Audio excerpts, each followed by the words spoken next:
Oke, balik lagi sama Dana di sini. Gue sekarang mau ngobrol-ngobrol lagi nih. Kemarin gue udah ngobrol sama istrinya, jadi sekarang sama suaminya. Sekalian laki bini gue obrolin. Ini jadi nggak natural karena udah ada tag ketiga. Baru di awal udah kita ketiga ya? Gara-gara ada kesalahan teknis beberapa. Ya sama teman gue Dodo. Halo. Tadi dia udah menjelaskan. Jelasin lagi Dok. Siapa nama panjang lo gitu? Oke, halo semua, nama gua tuh Efraim Likardo Sitepu. Cuman mungkin lu lebih kenal nama gua Dodo kali ya. Karena ya gitu, karena mungkin dari dulu tuh nama keluarga gua karena Likardo kan. Terus ada belakangnya Do itu. Udah itu deh gini. Iya, kenapa nggak dipanggil nama depan si Raim gitu? Raim kan lebih enak. Aku nggak tahu deh bro. Tapi tadi lu nyebutin ada kepanjangan ya kan? Iya. Kalau Efraim itu memang pure kakek gue dari nyokap yang ngasih. Kalau Likardo itu kakek gue dari bokap. Nah Likardo itu sebenarnya ada kepanjangannya. Apa tuh? Likardo itu lahir Irian, Karomnado. Oh, dulu kan Papua belum namanya belum Irian Papua ya? kan masih Irian Jaya. Namanya masih Irian Jaya, ya betul. Akhirnya ya udahlah dikasih. Karena gue lahir di Jayapura. Oh, lahir di Jayapura. Jadi gue walaupun gue Batak, nyokap gue Manado anyway, tapi gue lahir besar di Papua. Sampai tamat SMP, SMA gue ngerantau ke Jakarta supaya bisa. Nyokap bokap masih di Papua ya? Masih. Kebetulan kerjaan bisnis bokap juga sama nyokap juga di Papua. Dan gue masih bolak-balik Jayapura Jakarta. Sampai sekarang gitu? Sampai sekarang. Oh, lu berarti cuma kuliah SMA doang? SMA? Gue di Jakarta itu SMA sama kuliah. Ya kuliah. Gue kuliah di Depok di UI. Lu kuliah di UI, terus lu sempat ke Inggris juga ya? S2 ya. S2 di Inggris ya? S2 gue di Inggris, di Birmingham. Di Birmi, cuy. Anak Birmi. Brumis. Kalau gue jiper nih, cuy. Gue belum S2 soalnya. Nanti lah bro. Ya amin lah ya. Semua itu indah pada waktunya. Iya sih. Nih kita ngomongin apa nih Dok? Enaknya Dok. Selalu aja lah. Iya. Gue sebenarnya lebih pengen ngulik lu sih, karena gue tuh nggak begitu kenal lu. Sejujurnya gue nggak begitu kenal lu dibanding kenal Ibet lah pastinya. Iyalah, cuma sejurusan gimana? Iyalah. Gue 12 tahun temenan sama Ibet soalnya. Serius lah? 12 tahun? Ya hitung dari 2008. Oh iya oke. Lu 2008 juga kan? Gue 2008. Jurusan apa ya lu? Sipil, teknik sipil. Oh iya, lu anak teknik. Idaman wanita UI. Asik. Nikah sama anak teknik. Kan fakultas inceran sipil. Iya. Jadi pas tuh. Iya. Ini suaranya kedengeran gak? Suaranya Ini lo agak ke atasan dikit ya kayaknya. Oke. Iya. Ya. Lanjut bro. Iya, oke. Jadi lu sekarang sibuk apa? Gue sekarang bisnis. Bisnis. Ya, gue gue ngelanjutin lah ya. Bisnis bareng sama bokap. Bisnis di mana? Kebetulan di Papua. Di Papua. Di Papua ada, di Jakarta. Ya, gue pasti akan balik ke Papua, bro. Walaupun gue sekarang ada Jakarta, ada di gue di sini juga, istri sama anak gue sementara di sini. Tapi pasti di end juga gue pasti akan balik lagi ke Papua karena lahir besar di sana, semua. Cari makan di sana ya? Ya, cari makan di sana. Lahir keluarga gue, udah gue anggap keluarga lah, banyak kan di Papua, Jayapura ya khususnya ya. Gue di Jayapura. Terus balik lagi ke bisnis, bisnis gue tuh di bidang konstruksi. Ya. Oh, nggak jauh-jauh dari teknik sipil ya? Iyalah emang. Lo S2 juga teknik juga? Sipil juga. Iya. Oke. Udah terkungkung gak dengan sipil. Ya bisnis gue konstruksi, kontraktor lah. Kontraktor. Cocok nih baru Gak kayak kita anak politik itu kerjanya nggak jelas aja. Gue anak politik kerjanya di keuangan. Ini anak teknik pasti kerjanya di konstruksi lah. Itu udah bener itu jalurnya. Tapi ini dia apa ya? Jalurnya tuh apa gitu? Bener lurus gitu. tapi ngomong-ngomong mengenai kalian ngomong ini nih, gue ada tadi sekelibat muncul di pertanyaan. Gue pernah nanya ini ke teman gue tuh, gue di Inggris. Tapi ini keluar jalur dikit ya? Nggak apa-apa. Ini nanti kita bahas lagi lah. Gue tanya tentang di Indonesia ini kan lu anak fisip, gitu. Lu ngerti politik, betul. Gitu. Tapi kenapa peran anak-anak politik itu untuk memimpin negara ini kok dikit banget? Itu pertanyaan besar gue itu. Kok justru yang jelas pemimpin negara ini rata pemimpin negara, pemimpin daerah. Tahu nggak lu kenapa? Malah bukan anak politik, boy. Pada saat pertama kali gue masuk ke jurusan ilmu politik, terus ketemu dengan profesor gue tuh bilang gini, cuma kita itu di sini bukan ngajarin kalian jadi anggota DPR. Tapi kalian itu kita ajarkan untuk jadi ilmuwan politik. Itu sih sebabnya sebenarnya.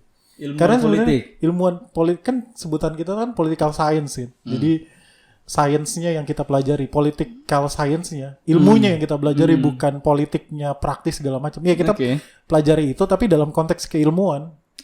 Jadi malah justru karena kita udah tahu jadi anjing males. Males anjir ke gitu politik gitu. Iya gitu. Beda sama lo kan ilmunya terapan banget kan, sangat terapan kan. Jadi lo tahu apa yang ya pelajari lo harus terapkan ke kemana gitu kan. Kalau kita kan mau nerapkannya butuh modal ya, butuh modal yang sangat besar. Sedangkan kita mau cari uang gitu itu nggak matchnya menurut gue di situ tuh. Lo berpolitik itu butuh uang, sedangkan lo berusaha mencari uang lagi gitulah pokoknya itu ya. Balik lagi ke lo ngomongin politik nih. Terus gue menarik nih karena setahu gue ini arena yang maksudnya gini. Kita tahu lah stigma gimana di Papua.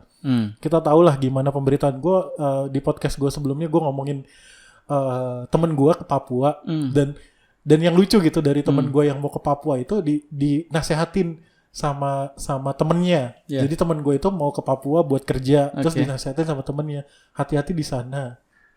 Karena temennya takut ngeri dipanah temen gue itu. Maksudnya kesannya tuh agak gelap gitu. Nah, sedangkan lu tuh berbisnis di sana gitu. Nah, cobain mungkin lu bisa kasih gue tahu gimana sih sudut pandang ya. Lu berbisnis di sana tuh gimana sih? Oke. Pertama tuh kalau kita balik ke pertanyaan tadi cerita lu tentang teman lu balik ke Papua kerja takut dipanah. Itu enggak lah, gue bisa bilang walaupun gue lahir besar di sana, tapi kan ya apapun cerita kan pasti orang luar mikir gue bukan orang Papua kan, karena gue rambut lurus, gue bukan seperti maksudnya nggak bukan identitas orang Papua lah, tapi gue lahir besar di sana, bro dari kakek nenek gue, bokap nyokap gue aja bujangan di Papua, kakek nenek lu sana? Mereka ketemu di Papua itu di Jayapura, jadi nyokap gue bahkan sekolah di Papua, bokap gue yang pindah dari Bali kerja dia buka bisnis di Papua. Tapi balik lagi kalau kita berbicara iklim di Papua khususnya dalam dunia bisnis ya, nggak sehoror itulah. Bahkan gue bilang nggak horor lah. Malah nggak horor. Justru orang Papua itu orang yang menurut gue sampai detik ini gue masih bisa bilang kalau orang Papua itu orang paling toleran lah. Bahkan dia bisa menerima semua orang yang bahkan dia baru kenal gitu. Bagaimana gue bisa? Singkat cerita gue pikir bisa bilang kalau orang Papua itu terlalu baik lah. Terlalu baik lah. Gue pekerjaan gue kan kebetulan di Papua ini sampai sekarang gue nge-handle Trans Papua, which is proyek gue tuh di daerah-daerah pegunungan yang mungkin yang orang kalian kenal di sini tuh mungkin banyak separatis lah atau apa KKB lah yang dinamakan. Gue kerja di sana dan gue di hutan bro, nggak ada sinyal, nggak ada apa, tapi ya sampai sekarang teman-teman karyawan gue juga di sana, semua tim lapangan gue, aset gue, alat berat gue di sana, sejauh ini aman lah. Dalam artian pun orang-orang di kampung sana pun orang-orang Papua dan mereka cukup toleran dan mereka saling menjaga gitu loh. Jadi sebenarnya stigma horor yang dialamatkan ke Papua khususnya mengenai keamanan enggak seitulah. Itu ada apa ya? Itu sisi lain lah. Tapi bukan ke tapi itu bukan kayak keseharian. Itu nggak bisa digeneralisir lah. Nah, itu nggak bisa digeneralisir kalau orang bukan asli Papua ketika ke Papua untuk kerja di sana atau berusaha di sana itu pasti stigmanya horor. Enggak seperti kayak gitu. Justru Papua itu yang paling welcome sejauh ini yang gue lihat dari selama gue bolak-balik Papua Jakarta ataupun gue udah sampai ke keluar gitu. Ini 2 testimoni dari teman gue dan dari lo mengisyaratkan tuh bener-bener emang di sana tuh kayak ya sedamai itu ya sebenarnya dibanding apa yang sering banyak diberitakan sama media. Nah tapi kalau dari sisi bisnis nih balik lagi. Tapi tantangan apa sih yang lo hadapi sebagai bisnismen di sana akhirnya? Kalau dari segi bisnis sih khususnya gue di konstruksi kan ya pasti alam lah. Karena akses sebenarnya dari kota besar di Papua itu yang kalau gue bisa bilang sekarang itu kan yang paling proper lah masih Jayapura kan. Kalau untuk Papua Barat mungkin sudah Manokwari, Sorong dan segala macam. Tapi kalau untuk Papua itu yang sudah bisa dibilang perkembangannya agak sedikit lebih maju ya Jayapura ya wajar lah dari dulu kan memang ibu kotanya Jayapura kan Papua sebelum pemekaran ya. Papua sebelum pemekaran ibu kotanya Jayapura. Ya, nah dari Jayapuranya itu sebenarnya tantangan itu dari Jayapura itu misalnya akses ke daerah-daerah pegunungan. Pegunungan tengah itu kan itu daerah yang termasuk berat lah. Bahkan di sana tuh akses satu-satunya mungkin ke daerah-daerah pedalaman sana ya cuma pakai pesawat perintis. Oh gitu. Jalan daratnya tuh belum terkonek lah.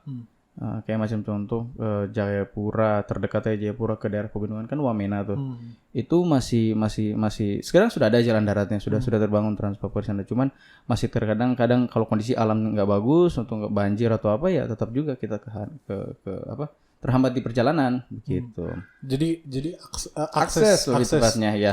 Kalau itu sendiri apa kayak ke challenge-nya pasti akses. Kalau bahan baku dan segala macam gimana? Tetap kalau bahan baku juga itu kan jadi permasalahan karena kan satu sisi kan daerah-daerah pedalaman yang ada di Papua itu kan belum bisa memproduksi sendiri lah ya. Mungkin dari segi pertanian lah, paling pertanian perkebunan yang mungkin mereka bisa mandiri di tiap-tiap kabupaten. Oh tapi kalau bahan-bahan konstruksi, lo konstruksi ya? Pasti itu nggak ada yang maksud gue, produksi manufaktur di sana? Nggak ada.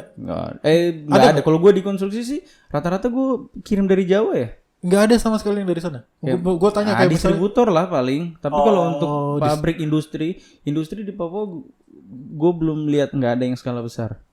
Even untuk dikonstruksi ya. Even kayak apa ya? Gue besi aja untuk pembangunan. Besi gue kirim dari Surabaya. Oh, berarti bahan baku tuh mau nggak mau semua masih dari Jawa ya? Masih dari Jawa. Oh, ngirimnya pakai apaan dong? Kapal. Oh kapal. Kontainer. Itu salah satu akses. Berarti makanya kenapa akhirnya di sana tuh kayak semen tuh harganya berapa kali lipat di sini? Ya itu untuk sampai di daerah pegunungannya ya kita bicara. Kalau misalnya untuk di Jayapura ya masih relatif aman lah dalam artian masih terjangkau dengan harga Jakarta. Paling kan transport aja dari Jawa ke Papua. Nah tapi permasalahannya adalah pengiriman dari Jayapura sebagai hub di Papua itu yang salah satu terbesar untuk naik ke daerah-daerah ini loh.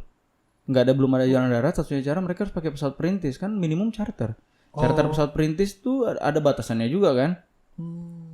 Tonase beratnya untuk pesawat itu naik ke gunung. Itu pun kalau pesawatnya oke, bahannya ada untuk dikirim ke gunung. Kalau cuaca buruk nggak bisa juga pesawat naik ke atas gitu. Coba contohin ya, misalnya satu barang misalnya yang lo impor bahasanya. Lo ambil dari Jawa deh misalnya. Contohnya kayak apa? Gimana sih perjalanan si barang itu sampai sana? Oh perjalanannya.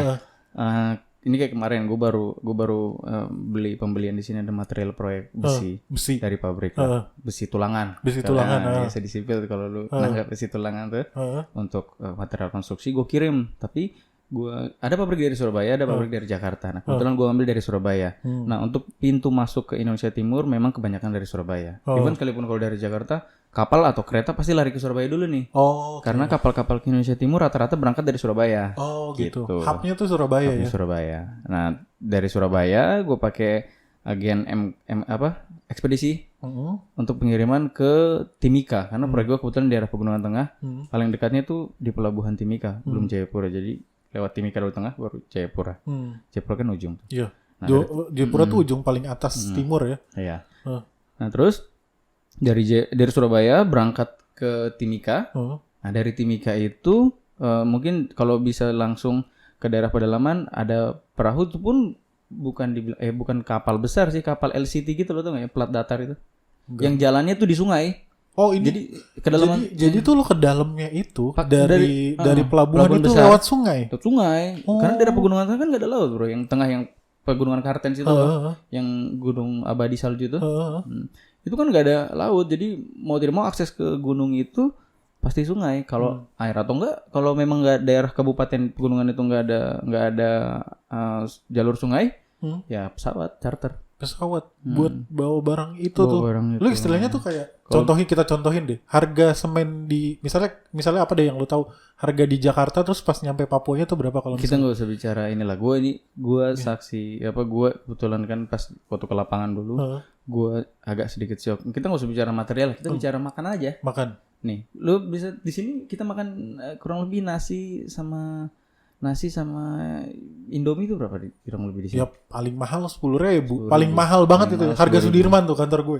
Nah itu harga kita pakai harga Sudirman ya. Harga Sudirman loh. Harga SCBD. Gue di daerah pegunungan namanya daerah.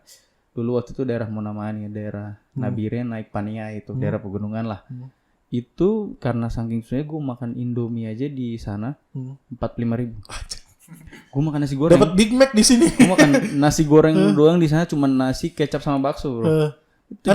Nasi kecap sama bakso. Ya, Nasi gorengnya kayak gitu ya. Iya, kurang lebih segitulah. Kurang lebih kita bisa berangkat dari data-data itu karena ya susah. Kita juga nggak bisa. Ini sebenarnya masalahnya cuma masalah di akses kan. Ya. Kalau gue ngelihat ya, akses ke sana tuh belum kita konektivitas dari daerah hub besar ke pedalaman itu masih sangat terbatas gitu. Ya berharaplah semoga Trans Papua ini segera bisa terkonek. Jadi apa penyamarataan itu termasuk juga yang kemarin Pak Jokowi bilang BBM satu harga itu kan. Iya. Itu challenge juga karena challenge banget tuh bro. Karena bahan bakar minyak itu dari Jayapura naik atas mereka harus charter pesawat. Nggak ada jalan darat kan untuk naik ke gunungan karena kan pesawat kan harus dibayar juga kan. Iya. Kecuali pemerintah mau subsidi mungkin bisa. Nah, kira-kira challenge apa lagi sih yang lo hadapi kalau jadi pengusaha di Papua ini akhirnya? Challenge yang kayak gimana sih yang lo hadapi saat ini? Karena menurut gue ya lo jadi pengusaha di Jakarta tuh hal yang biasa menurut gue. Lo jadi pengusaha di Jawa tuh ya udah itu biasa lah. Teman-teman gue beberapa mungkin ada yang pengusaha tapi di Jawa gitu. Challenge apa yang lo hadapi dari Papua selain bahan baku mahal, transport yang emang susah, apalagi kira-kira? Di Papua itu yang unik tuh kalau dalam hal konstruksi itu culture sosial kali ya. Nah, culture sosial. Di sana tuh kan masih adat kan masih kental. Makanya di Papua itu kan ada outsource juga kan itu. Makanya, iya, betul. Di salah satu kalau khususnya di scope gua di konstruksi tanah tuh di sana ketika gua mengerjakan walaupun tanah itu bukan di tengah hutan atau di mana karena khususnya kemarin gua ngebangun kan jembatan antar dua jurang itu besar itu.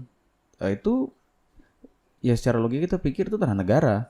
Dalam arti nggak ada yang tinggal di situ kok orang hutan. Tanah tak bertuan lah. Tanah tak bertuan. Tapi mereka di sana pasti punya adat. Setiap jengkal tanah tuh pasti ada adat yang punya. Menarik. Kos sosialnya itu yang memang kita harus bagaimana kita bisa melakukan pendekatan kepada suku-suku terdekat dalam artian yang membawahi daerah itu. Dalam artian lahan yang kan kita mau kerjakan gitu. Bagaimana peran kita sebagai kontraktor untuk bisa memfasilitasi masyarakat setempat untuk bisa diberdayakan lah minimum. Mungkin itu kos sosialnya. Itu hal paling gampang. Ada juga kos-kos sosial yang lain yang mungkin kita bikin acara bakar batu tuh kalau lu tahu bakar batu. Nah, itu biasa kalau untuk kita mulai prosesi. Kayaknya di Jawa juga ada deh. Untuk kita mulai sesuatu supaya pekerjaan aman ya bikin syukuran lah. Kayak syukuran gitu ya Jawa ya. Pukul kendil peletakan batu pertama lah kayak gitu kan. Ya, kita di sana mungkin bikin acara bakar batu sama masyarakat setempat. Itu tantangan yang itu yang kayaknya kalau untuk di dalam dunia konstruksi itu tidak bisa agak susah untuk pengusaha-pengusaha dari luar Papua. Oh iyalah ya kalau misalnya lu nggak ngerti apa yang harus dilakuin di sana tiba-tiba lu ngebangun. Ya kan itu jadi kayak stigma buruk gitu. Betul dan akhirnya juga ketika hal tersebut kita tidak bisa fasilitasi ke masyarakat adat sekitar. Akhirnya efek dominonya adalah ya seperti yang kita lihat di berita itu. Mungkin analisa gue ya, itu kan salah satu kenapa kemarin isu keamanan di daerah Papua itu jadi masalah. Bahasanya tuh sebenarnya mungkin gue bisa menyimpulkan gini kali ya. Apa yang terjadi sebenarnya penolakan gitu kan misalnya penolakan proyek atau segala macam sebenarnya bukan masalah ini gimana dalam tanda kutip tuh orang Papua tuh beringas bukan. Tapi karena ya bahasanya gini lah, lu datang ke tempat gue nggak suwon nggak apa, pendekatannya nggak baik, ya gue marah wajar dong, gitu kan? Ya, betul, kan jatuhnya bahasanya. Itu mah sebenarnya bukan di Papua aja, di mana-mana juga kayak gitu. Nah ini yang mungkin yang nggak dimengerti sama orang banyak akhirnya. Dan satu sisi akibatnya mungkin gara-gara kos sosial itu yang tidak dimengerti sama mungkin penyedia jasa dari luar Papua, khususnya dari Jawa untuk masuk ke Papua, akhirnya mereka berpikir kalau nilai proyek kita yang ada di Papua itu terkesan besar. Terkesan besar dan itu bisa jadi maksudnya dalam artian daging buat mereka. Tapi sebenarnya kan tidak sesimpel itu aja karena ya seperti tadi aku jelasin, apakah di anggaran itu ada mereka sudah pertimbangkan transport untuk naik. Kayak macam contoh di sana kita bongkar muat barang aja di pelabuhan itu masih pakai tenaga manusia, bro. Iya benar. Belum pakai kren apa di daerah pedalaman kita aja pelabuhannya pelabuhan darurat semua kalau di kampung-kampung kan mesti iya. Jadi semua tenaga yang macam kita angkut besi pakai tenaga manusia dan itu harganya juga kosnya tinggi ya. Tinggi. Makanya kenapa akhirnya banyak anggapan bahwa proyek di Papua tuh terlalu mahal, padahal sebenarnya yang banyak yang nggak terhitung gitu ya. Yang harusnya sebenarnya nggak cuma harga semen misalnya 70.000, tapi bagaimana mengangkut semen dari awal sampai ke tujuan dan macam-macam itu lah yang akhirnya jadi bagian dari mindsetnya mungkin ya. Gue juga nggak bisa menyalahkan, mungkin mindsetnya dari orang di luar Papua itu pikir kalau kenapa anggaran besar karena mindset harga yang mereka pakai itu mindset harga Jawa. Iya betul. Ya itu yang mungkin agak sedikit jadi kendala. Dan akhirnya itu berefek karena panjang bro efeknya. Kalau memang itu kita nggak bisa runut baik-baik, akhirnya social cost-nya itu nanti berefek ke keamanan, isu apa dan itu yang paling gampang digoreng. Iya betul. Kesannya jadi kayak malah jadi kemana-mana ya. Iya betul. Malah jadi ada isu apalah nanti isu harus ada keamanan kayak gimana. Betul. Tapi so far selama ini proyek yang lo jalanin masih aman-aman aja. Aman-aman ada, aja bro. Nggak pernah ada satu hal yang menarik gak sih? Maksudnya yang ya gue nggak bilang buruk ya, tapi maksudnya pernah ada keamanan. Menyangkut keamanan. Kalau keamanan sih sejauh ini nggak ada yang signifikan sekali lah. Tapi mungkin ketika penanganan kita salah ke masyarakat, pernah kasus gue waktu itu ya truk gue dilempar, mesti dihancurin lah sama masyarakat. Tapi itu cuma karena perkara miskomunikasi aja. Gitu. Itu bukan, ya balik lagi kan yang tadi kan, lo masalah komunikasi lo nggak benar ke sana, bukan ya balik lagi bukan orang Papua yang dianggap kan beringas gitu kan. Satu bagian enggak. Kan nggak seperti itu sebenarnya. Gue punya teman cukup banyak dan terlalu banyak orang Papua gitu. Yang bahkan gue kenal yang di Papua sendiri, bahkan yang sudah gue ketemu di gue kuliah di luar negeri itu nggak ada tipikal orang Papua tuh kita orang Timur ya kekeluargaan itu terlalu kental sekali. Even sekalipun gue kayak macam bukan yang asli Papua aja, gue udah dianggap keluarga sama mereka karena memang moto orang Papua itu yang dipegang sama orang Papua dan mereka selalu gaungkan itu adalah ketika kita nggak peduli lu dari mana, asal dari mana gitu. Ini bahasa tidak peduli kamu orang datang dari mana, tapi kalau memang kalian pengen kerja jujur baik di tanah ini, kalian akan diberkati. Iya. Itu motonya. Papua. Jadi dengan kita berjalan dengan moto itu aja, aman kita, nggak ada masalah. Nah mungkin kalau memang kalau dengar berita kemarin ada yang proses penembakan lah, ada kontraktor besar BUMN yang ditembak ya, gue nggak tahu ya itu sebenarnya dealnya kan, tapi menurut gue mungkin masalah komunikasi juga sih. Iya masalah komunikasi balik lagi ya kayak gitu. Tapi memang isu sensitif di Papua itu menyangkut keamanan itu, khususnya daerah-daerah rawan itu adalah mereka terlalu sensitif sama aparat ya. Tapi gue jangan masuk. Iyalah kita nggak bahas itu.